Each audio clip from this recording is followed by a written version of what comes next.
4 July তাৰিখে উত্তৰ লখিমপুৰত এটা উচ্ছেদ অভিযান আৰম্ভ হয় আৰু এই উচ্ছেদৰ ফলত তাত বহুতো খেতি পথাৰ নষ্ট হয়। গুনগুন চেতিয়া নামৰ এজনী ছোৱালীয়ে সোশ্যাল মাধ্যমত এটা পোষ্ট শ্বেয়াৰ কৰাৰ কাৰণে এই পোষ্টটো বহুতো ভাইৰেল হৈ যায় আৰু অসমীয়া খিলঞ্জীয়াৰ হৈ মাত মাতে।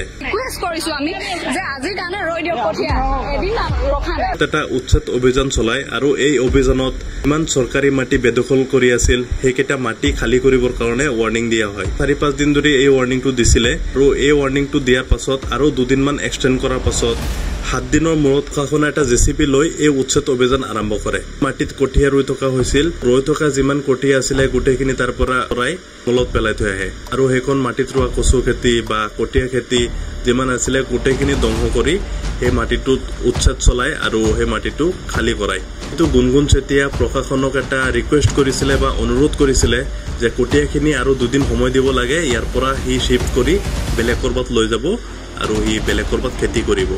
কিন্তু প্ৰশাসনে এই সময়টো দিয়া নাই আৰু যিমান কঠীয়া আছিলে গোটেইখিনি ধ্বংস কৰি থৈ যায় আৰু বহুত মানুহে পুলিচ প্ৰশাসনক ক্ৰিটিচাইজো কৰি আছে।